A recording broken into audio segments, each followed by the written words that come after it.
The July heat in Blackwater, Louisiana, 1952, wasn't just weather, it was a living thing, thick enough to chew on and reeking of the rotting muck drifting in from the Atchafalaya Basin. Caleb Montgomery squinted, wiping the sweat pooling at his temples. He leaned against a porch post of the general store, his grip tight on a sack of seed corn. At 40, with a scar from the Sicilian front that still acted up whenever the weather turned, Caleb wanted nothing more than to hitch up his wagon and head back to the quiet of the Whispering Pines cypress woods.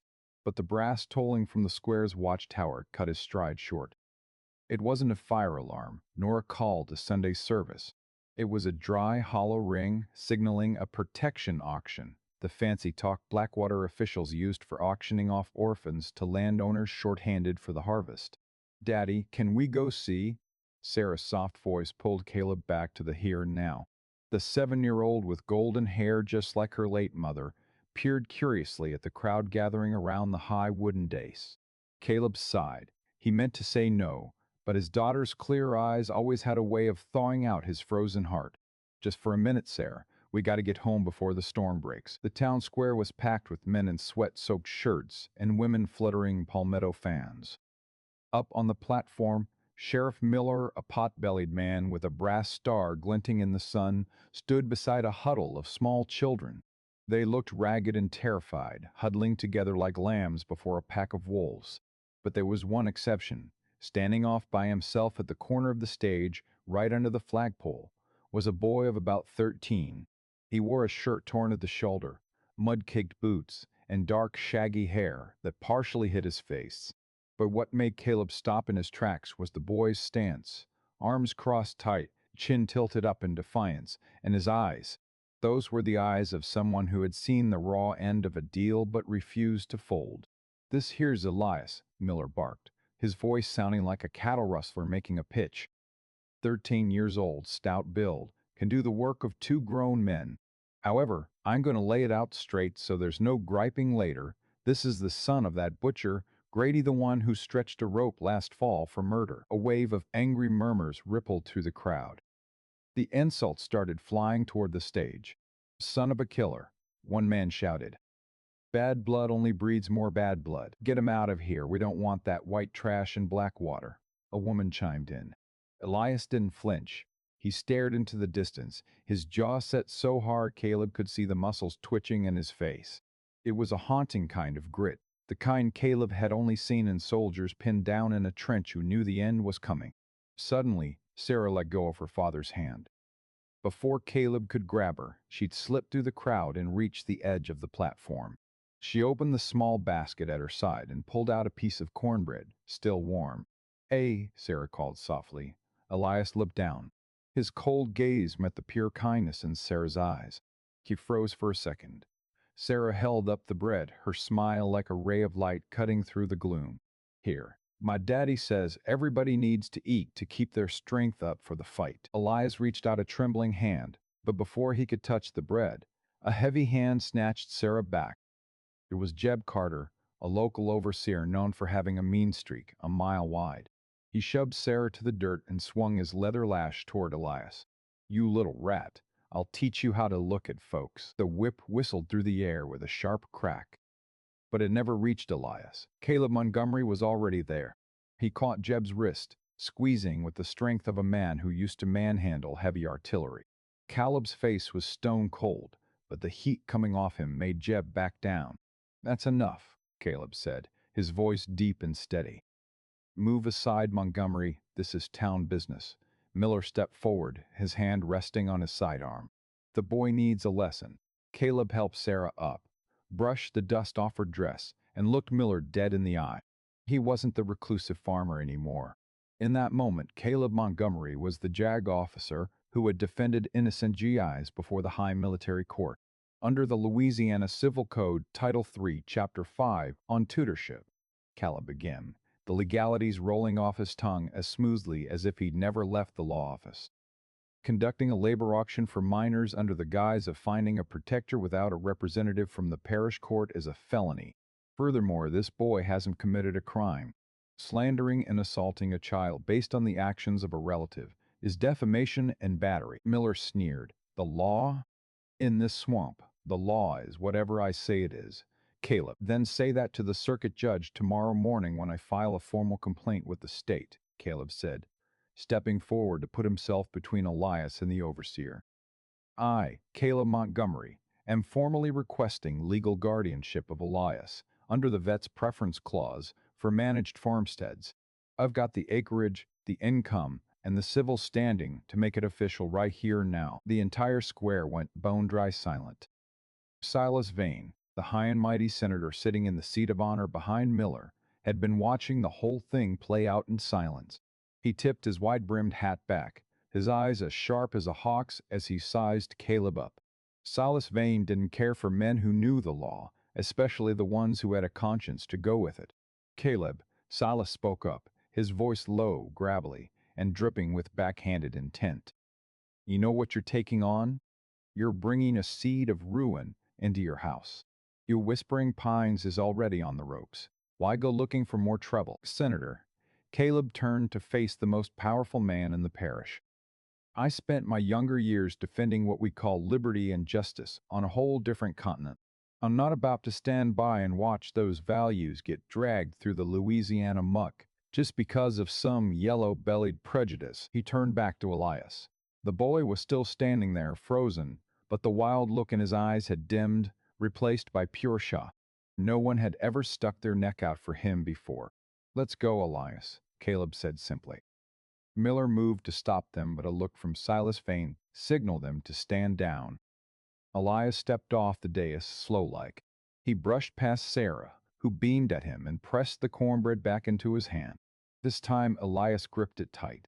He followed Caleb, keeping about a 6-foot distance, like a stray dog wary of a new trap. The crowd parted to let them through. The hateful glares and whispers trailed after them, but Caleb didn't look back. He led the way, Sarah skipping along while holding his hand, and Elias tagging along like a ghost. When they hit the edge of town where the trail started snaking into the dark cypress brakes, Caleb stopped by his old wagon.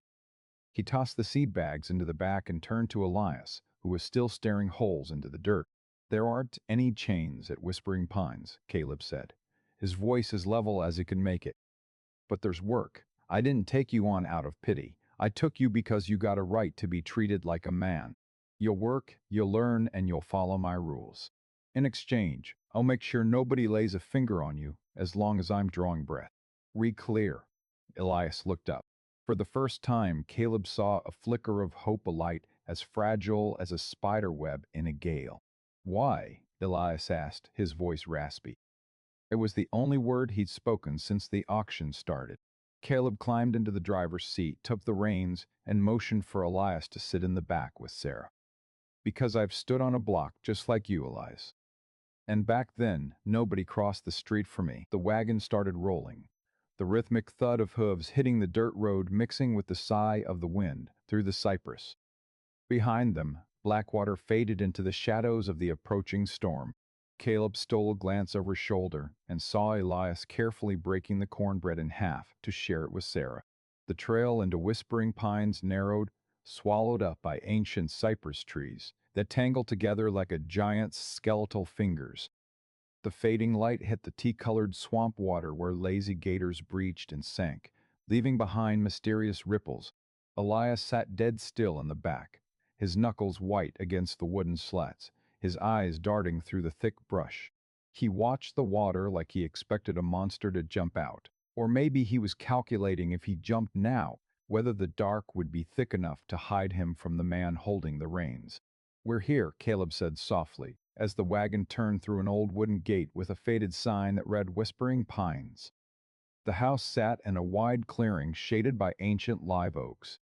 It was a classic Louisiana dog trot with a high-pitched roof and a wraparound porch built to catch the swamp breeze. The white paint was peeling in spots, but the hanging orchids and the neat stack of firewood in the corner showed the owner didn't slack off. Sarah hopped down, chirping as she ran inside. Daddy, let me get the stove going. Elias has got to be starving to death. Caleb climbed down, unhitched the horse, and looked at the boy still sitting frozen on the wagon. You can get down now. Your room's behind the kitchen. Used to be a pantry, but I got it cleared out for you. Elias jumped down, his feet hitting the ground as light and wary as a bobcat. He didn't say a word, just shouldered his grimy burlap sack and followed Caleb inside. The air in the house was a mix of pine and dried lavender, a warm, steady scent Elias had forgotten existed since the day an angry mob burned his father's shack to the ground. "This is your spot." Caleb pushed open a small wooden door behind the kitchen. The room was tight but clean, with a fresh straw mattress, a rough-cut wooden desk, and a brass oil lamp polished to a shine. Elias stood in the center of the room, still clutching his bag, his shoulders hunched like he was waiting for a harsh order or a blindside hit. But Caleb just pointed to a porcelain basin of clean water on the desk. "Wash up. Dinner's in 10 minutes. In this house, we don't talk with our mouths full. And we don't go to bed wearing the swamp." Supper was eaten in a strange sort of silence. Sarah busied herself ladling spicy shrimp stew into bowls, stealing curious, harmless glances at Elias every now and then. Elias ate like a starving hound but kept quiet, head hung low, his spoon moving in a blur, as if he expected someone to snatch the bowl away at any second. When his eyes lit on the cornbread in the center of the table, his hand hitched for a beat before he slowly reached out to take a small piece. "Tomorrow you start working," Caleb said after setting his napkin down. "I need that west fence line mended and the brush cleared around the stables. I'll pay you fair market wage, but I'm withholding half for books and new clothes. Any gripes with that?" Elias looked up, his gaze locking onto Caleb's. "Why you botherin' to teach me? Miller said I got killer's blood. Killers don't need to know how to read." Caleb leaned back, interlacing his fingers. "Miller is a fool who leans on cheap labels to hide his own laziness. The law don't judge a man by the sins of his father. It judges based on the evidence and the actions of the individual. If you want to prove him right, then go ahead and stay ignorant and mean. But if you want to shut him up, you need a head on your shoulders. Knowledge is the only weapon Silas Vane can put a price on." Elias didn't answer, but he mouthed the name Silas Vane with a visible venom. This 13-year-old boy knew better than anyone who had signed his father's death warrant, without giving him so much as a fair shake. That night the swamp hummed with a symphony of bullfrogs and crickets. Caleb sat in the parlor, thumbing through old legal briefs by the flickering lamplight. He caught the sound of faint footsteps from behind the kitchen. Elias was pacing 13 steps one way, 13 steps back. It was the steady, restless stride of a caged animal that couldn't quite believe the gate was standing open. Suddenly, the pacing stopped, replaced by a shuddering sound so quiet that if Caleb hadn't been a soldier used to the dead, still woods at night, he'd have missed it. It was crying, not the wailing of a child, but the choked-back sobs of someone who'd learned to swallow their pain just to survive. Elias was crying for his executed father, for the days spent being hunted like a dog, and maybe for the terrifying relief of being in a room that smelled of pine instead of a rat-trapped jail cell. Caleb started to get up, but checked himself. He knew that feeling in his bones. After the shelling in Sicily, he'd laid in his bunk shaking the exact same way. In moments like that, words are cheap. Sometimes they're even an insult. A man needs room to pick up the pieces himself. He grabbed a few scratch papers, making a point to rustle them loudly, and cleared his throat so Elias would know someone was on the other side of the wall, that he wasn't alone in the dark, but that no one was gawking at his weakness either. The sobbing tapered off into nothing. A moment later, Caleb heard the wooden bed frame creak. Elias had tucked in. The next morning, before the sun could burn off the thick pea-soaked fog over the swamp, Caleb found Elias standing on the porch. The boy had scrubbed his face clean and slicked his dark hair back, though his expression remained as cold as a headstone. "I'm ready to work," Elias said shortly. For the next week, Elias worked like a man possessed. He cleared brush under the blistering sun without a single peep. His hands started to blister, then tear, then finally toughen into calluses. Caleb watched him from a distance. He didn't lay the praise on too thick, just handed him a jug of cold water now and then, or showed him how to swing an axe so he wouldn't tire himself out. Every evening after Sarah had gone to bed, a new ritual took root. Caleb cleared the dining table and set down a basic law book and a small chalkboard. "Tonight we're talking property rights," Caleb said, the chalk screeching against the board. Why does Silas Vane want this patch of dirt of mine? It ain't 'cause it's pretty. It's 'cause it's a prime piece of real estate for connecting to the inland port. But Louisiana law protects the rights of long-term settlers. As long as I hold the deed and keep my taxes square, he can't touch a square inch of this place. Elias stared at the words like his life depended on them. He was quick on the uptake. To him, those dry lines of code and subsections were a map leading straight out of hell. What if he just used his muscle to run you off? Elias asked, twirling a wooden pencil in his fingers. Then he stepped outside the law. And once a powerful man steps outside the law, he leaves himself wide open. The law is just like this swamp, Elias. If you don't know the trails, you'll drown. But if you know where every cypress knee is, you can lead a whole army to their graves without spending a single bullet. One Saturday afternoon, while Caleb was checking the woodpile, Sarah came tearing toward him, her face as white as a sheet. "Daddy, Elias. He's fighting with some folks down at the land." Caleb dropped his axe and bolted down the trail leading to the town's public dock. When he got there, it was a total cluster.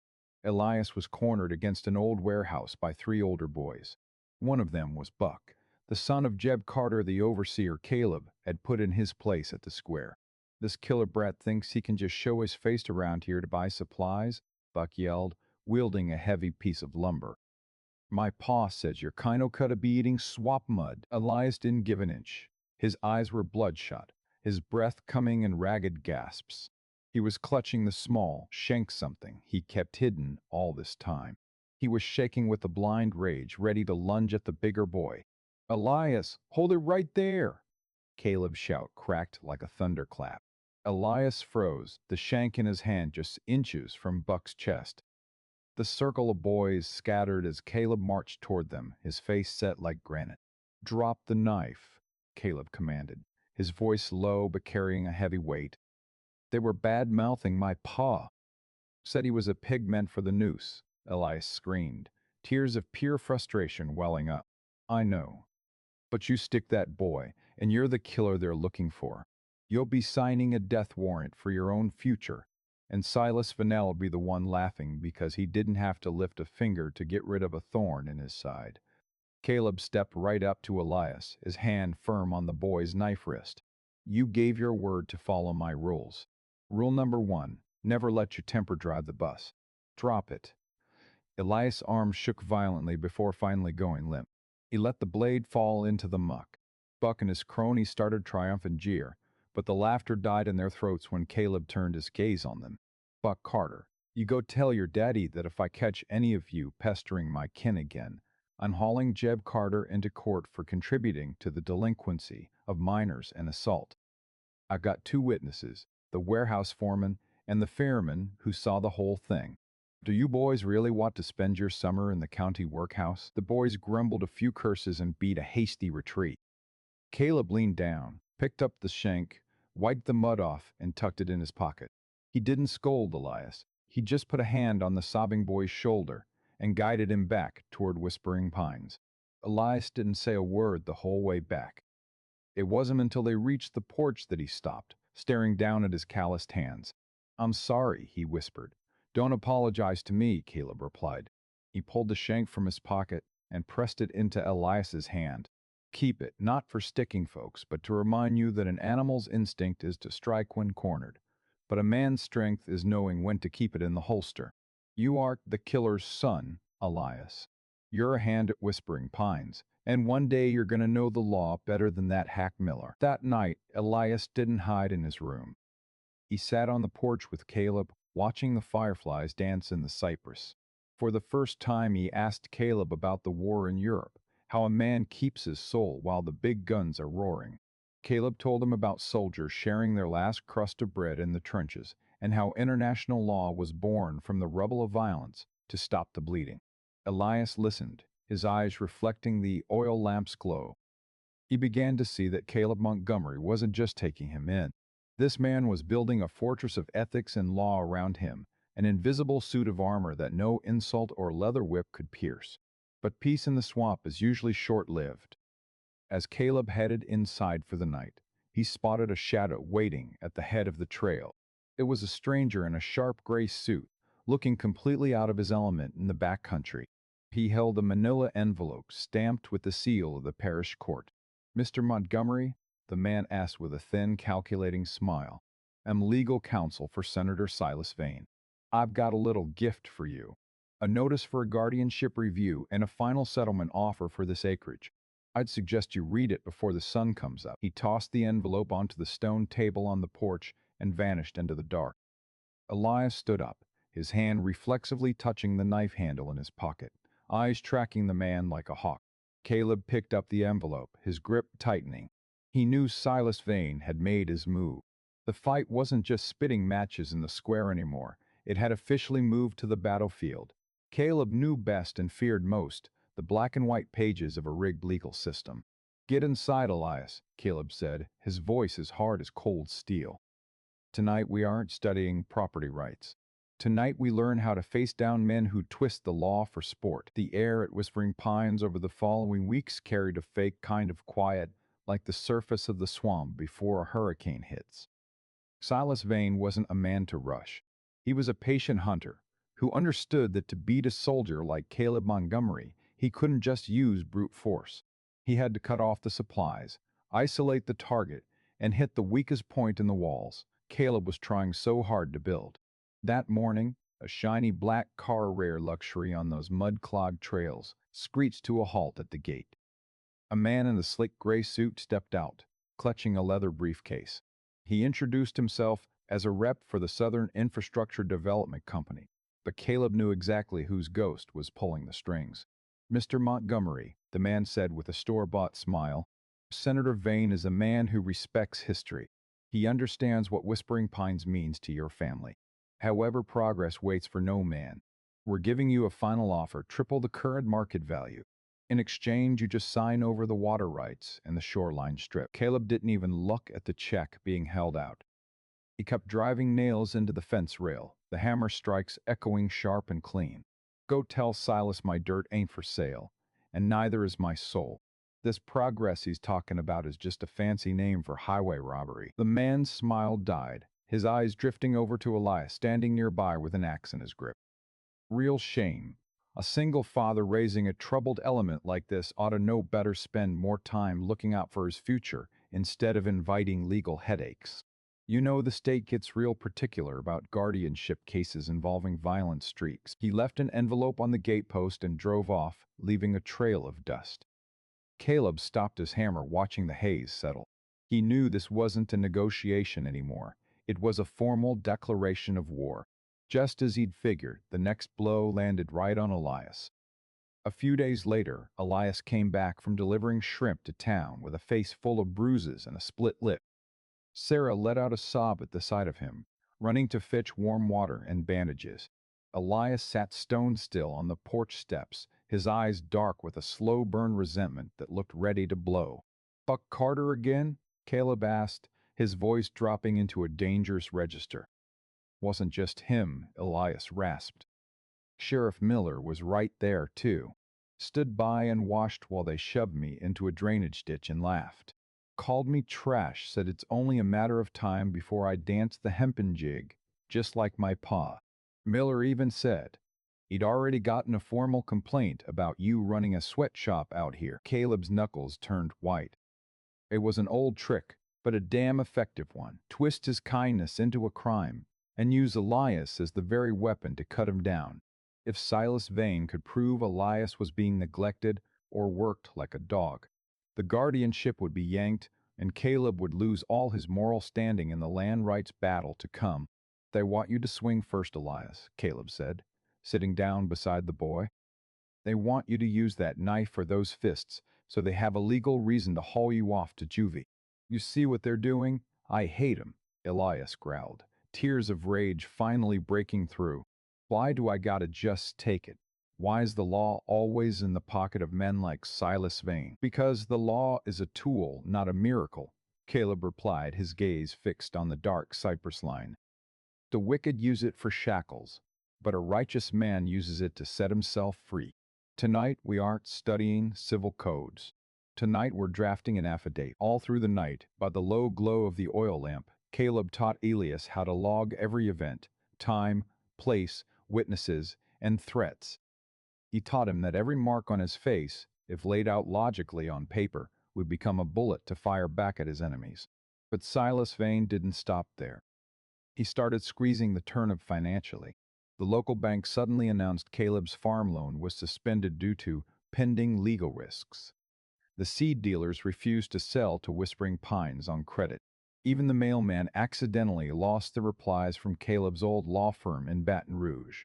The isolation was becoming a chokehold. One afternoon, Caleb found Alois standing at the edge of the swamp, clutching that same grimy burlap sack from the first day. "Where do you think you're headed?" Caleb asked from behind. Elias turned, his face pale under the new moon. "I gotta go. If I stay, you're gonna lose this farm. They said if I just disappear or get locked up, they'll leave you be. Sarah needs this house, Mr. Montgomery. I ain't gonna be the reason your family goes bust." Caleb stepped forward, snatched the bag out of Elias's hand, and tossed it back onto the porch. "Who do you think you are, making calls for me? You think Whispering Pines is just a pile of dirt? It's a stand for the truth. If I let you walk now, I'm admitting Silas Vane is right that the law is nothing but a hired gun for the powerful. But they're gonna win," Elias screamed. "Not by a long shot." Caleb lowered his voice, steady as a rock. "Silas Vane just made a fatal mistake. He thinks I'm standing alone. He doesn't know my old army buddies in Baton Rouge are already digging into his port project records. And he sure as hell doesn't know the boy he calls a killer's son is holding the very thing that can bring him to heel." Elias looked at Caleb, confused. "What am I holding?" Caleb looked deep into the boy's eyes. "The truth about your father, Elias. You ever wonder why a quiet farmhand like your pa was suddenly charged with murder and fast-tracked to the gallows in 2 weeks? Why was Silas Vane in such a hurry to close that book?" A shiver ran down Elias' spine. He remembered those final nights in the old shack his father, hiding something under the floorboards and whispering, "Don't you ever open this, less you got a lawman on your side." "The tin box," Elias whispered. "It's still there, in the ruins of the shack. We're going to get it tonight," Caleb said, his eyes flashing with the look of a soldier starting a counteroffensive. "And Elias, from here on out, you don't back down. Every step you take back gives Silas more ground. You stand tall not with your fists, but with the presence of a free man." That night, two shadows paddled a skiff through the tangled bayous toward the scorched remains of Elias's home. They didn't know that, from the balcony of his mansion, Silas Vane was sipping fine bourbon, smiling as he looked at the signed court summons for the guardianship hearing. He was dead certain that come Monday morning, Caleb Montgomery would be cleaned out. Monday's dawn didn't bring the usual Louisiana summer glow. Instead, the sky was as gray as lead, hanging low over the Blackwater Parish Courthouse, a red brick building with limestone pillars stained by age. Caleb tightened his tie. The old suit from his JAG days was a bit tight in the shoulders, but it gave him the gravity of a fortress. Beside him, Elias stood straight, his mended clothes making him look years older than 13. In the pocket of Elias' coat, the rusted tin box they'd pulled from the ruins the night before sat heavy. It wasn't just metal. It was his father's last breath, a truth buried under layers of swamp muck and greed. "You ready, son?" Caleb asked, his hand steady on the boy's shoulder. "I ain't scared no more," Elias replied, his eyes fixed on the towering oak doors of the courtroom. "You said it yourself. The law is a path. I'm just gonna follow your lead." Inside the courtroom, the air was thick with floor wax and hostility. Silas Vane sat in the front row of the gallery, as composed as a god watching a game whose ending he'd already bought and paid for. Miller and Jeb Carter stood in the corner, whispering to the county's legal counsel, a man named Thorne, with gold-rimmed spectacles and a shaky sense of ethics. The parish judge, a silver-haired old-timer named Whitaker, rapped his gavel to open the session. Thorne was up in a heartbeat, his voice dripping with crocodile tears. "Your Honor, we move to revoke Mr. Caleb Montgomery's guardianship of the minor, Elias Grady. The reason is simple. Mr. Montgomery lacks the stability and moral fitness required. He is a veteran carrying untreated psychological baggage, living as a recluse in the bayou. Worse yet, he is turning a child one already cursed with criminal blood into a galley slave just to keep his claws on the Whispering Pines acreage. Thorne paraded photos of Elias swinging an axe, clearing brush, and even a shot of the boy's bruised face from the dock-fight. "Look here, Your Honor. This child is beaten, exploited, and kept out of a proper schoolhouse. This isn't a home, it's a chain gang of one." An angry murmur rippled through the gallery. Silas Vane let a thin smirk touch his lips. He was counting on Caleb to scramble and make excuses for those bruises. Caleb stood up. He didn't rush to the center of the room. He opened his briefcase and pulled out a black leather notebook. "Judge Whitaker," Caleb began, his voice calm and resonant, the kind of voice that used to make military tribunals hold their breath. "Mr. Thorne got one thing right. Elias Grady works at Whispering Pines. But he's conveniently ignoring the definition of responsibility. In this part of the country, a 13-year-old who knows how to swing an axe to protect his roof is a boy with honor, not a slave." Caleb stepped forward, placing the notebook on the judge's bench. "This is Elias's learning log. It tracks his progress in the Louisiana Civil Code and practical math through farm inventory. And this," he pulled out another sheet, "is an independent competency test I had a retired schoolmarm from Baton Rouge administer last week. Elias Grady is reading and thinking at a 16-year-old level." Thorne sneered. "Teaching him the law? For what? So he can be a shyster like you, Montgomery? So he can understand who's really behind the marks on his face?" Caleb pivoted, his gaze cutting like a blade toward Miller and Jeb Carter. "I call my first witness Sheriff Miller." Miller shuffled to the stand, looking about as comfortable as a long-tailed cat in a room full of rocking chairs. Caleb went for the throat with a rapid-fire cross-examination about the dock fight. "Sheriff Miller, you were standing right there when Buck Carter laid into Elias, weren't you?" I just saw a little schoolyard scuffle," Miller stammered. "A scuffle? Then why does your weekly report to the parish list it as subduing a public nuisance? You subduing a 13-year-old boy being jumped by 3 grown teenagers? Or were you just following orders from a man who doesn't wear a badge but carries a very fat wallet?" "Objection," Thorne barked. "He's fishing!" "I have proof that Jeb Carter received an agricultural subsidy from Senator Vane's private fund the day after the auction." Caleb tossed a bank statement onto the table. "And I have proof that Sheriff Miller looked the other way on at least 3 thefts at the Southern Infrastructure warehouses in exchange for Silas Vane's silence on county jail mismanagement." The courtroom turned into a hornet's nest. Silas Vane lost his cool for the first time, his jaw tightening as he glared at Caleb. But the knockout punch was still coming. "Your Honor," Caleb turned to Elias. "This case isn't about whether Elias is well cared for. It's about Silas Vane wanting this boy gone because Elias is the only one holding the key to a crime committed 12 months ago. I call Elias Grady to the stand." Elias stepped up, his hands trembling as he pried open the tin box. He pulled out a bundle of yellowed papers and an old survey map. "My pa wasn't no killer," Elias said, his voice starting shaky but growing hard as nails. "These are my pa's notes from when he was digging wells for Mr. Vane. He found out that Whispering Pines and the land around it ain't just swamp. It's sitting right on top of a rare earth mineral deposit the state's been scouting for defense projects." Elias held up a paper with Silas Vane's signature. "This here is a sham contract Silas Vane tried to force my pa to sign to steal the survey rights.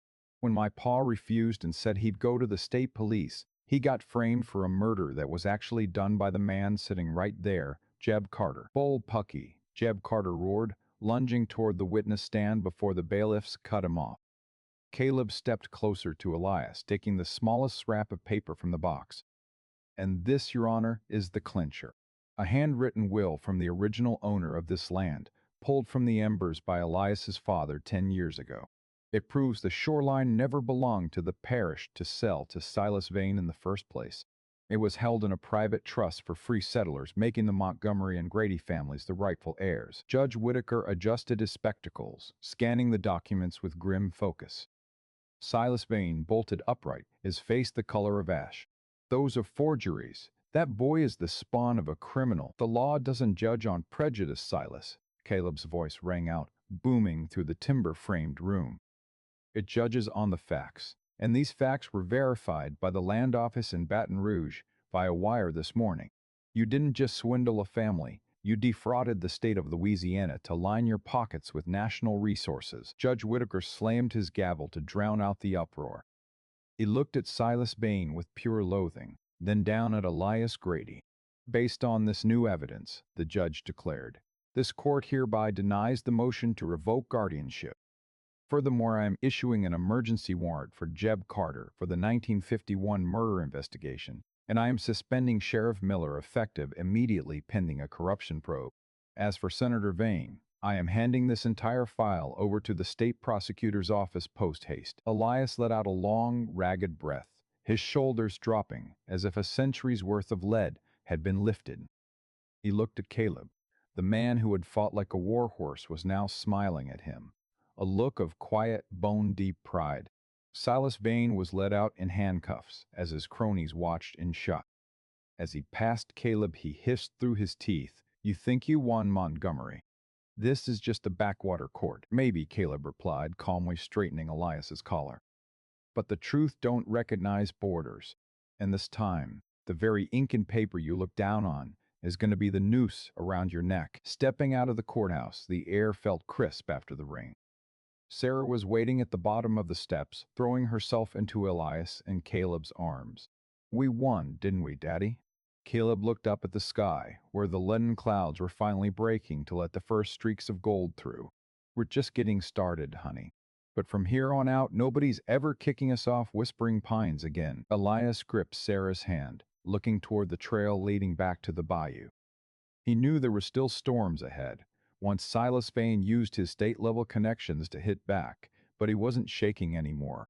He'd learned the biggest lesson of his life. When a man stands tall with the truth as his shield and the law as his armor, even the darkest swamp has to make way for the light. They climbed into the wagon, the hooves beating a steady rhythm on the dirt. But this time Elias didn't sit in the back. He sat right next to Caleb on the bench, taking hold of the reins, helping steer the way back home. The sound of the wheels crunching on the gravel driveway of Whispering Pines sounded sweeter than usual. The midday cloudburst had washed the dust off the cypress trees, leaving the clean scent of damp earth and pine needles. Caleb loosened the reins, letting the old horse take its time. He felt the weight of Elias' hand resting near his on the driver's seat, a steady presence, no longer the skittish kid from day one. The earthquake at the parish court had rattled all of Louisiana. With the proof from the tin box and Caleb's JAG buddies at the land office, the governor had frozen every one of Silas Vane's projects in Blackwater for a federal investigation. Jeb Carter was behind bars. Miller had been stripped of his tin, and Silas Vane, the man who once sat on top of the world, was staring down the barrel of everything from bribery to conspiracy to cover up a murder. "Mr. Montgomery," Elias broke the silence, his eyes on the roofline of Whispering Pines appearing through the live oaks. "You reckon Silas Vane is going to buy his way out of this in Baton Rouge?" Caleb looked at the boy, his expression stern but warm. "He's going to try, Elias. Men like Silas think everything's got a price tag. But he made a deadly mistake. He let the truth hit the public record. Once justice gets a name out in the open, anyone trying to twist it has to answer to the whole world. He ain't just fighting me anymore. He's fighting the very system he used to game." Elias nodded, touching his chest pocket where the temporary guardianship papers now bearing a bright red court seal sat. It was proof he wasn't an outsider anymore. As the wagon stopped, Sarah darted out like a bluebird, clutching a bunch of wildflowers. She hopped up, hugging Elias tight. "Elias, Daddy, are we having a party, Mrs. Jones of the dock said today's the day justice finally showed up. We're eating on the porch tonight, Sarah." Caleb smiled, helping her down. "In a long while, and the guest of honor." That evening, Whispering Pines glowed under lanterns hung along the wraparound porch.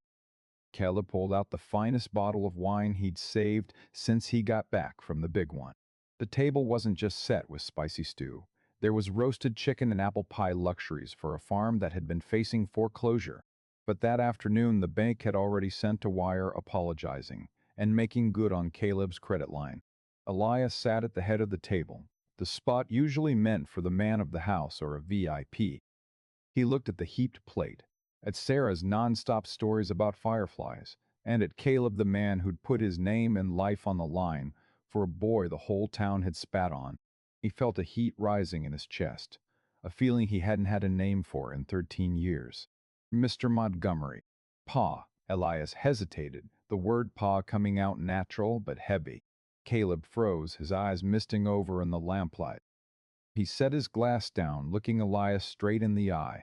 I wanted to thank you for crossing the street that day. If you hadn't, I'd probably be rotting in some reformatory, or worse, I'd have actually become a killer out of pure spite. Caleb shook his head, his voice low and sincere. Elias, I crossed the street because that's what the law and being a man requires. But you're the one who chose to get in the wagon. You chose to trust a stranger, chose to learn your letters when your heart was full of hate, and chose to holster that blade when your pride was pushed. I just gave you a shield. Standing through the storm was all you. He stood up, went behind the kitchen, and brought out a small oak box. He set it in front of Elias. What's this? Elias asked, opening it curiously. Inside was a polished brass army compass and a brand new, leather-bound edition of the Louisiana state statutes. On the flyleaf, Caleb had written, "To Elias Montgomery, the defender of Whispering Pines.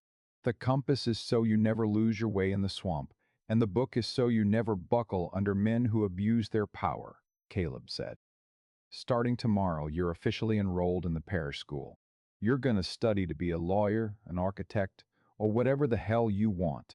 But remember, no matter where you go, Whispering Pines is home. Elias ran his fingers over the leather cover. He didn't cry, but his eyes lit up with a steely resolve. He understood that salvation wasn't just staying out of jail. It was being given the chance to write his own story. As the night grew late, the swamp hummed with its familiar songs. Sarah had long since fallen asleep in Elias's arms. Caleb stepped onto the porch lighting a small cigar, looking out at the distant cypress line.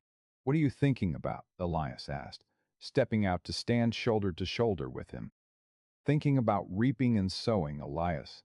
Caleb puffed a plume of white smoke into the air.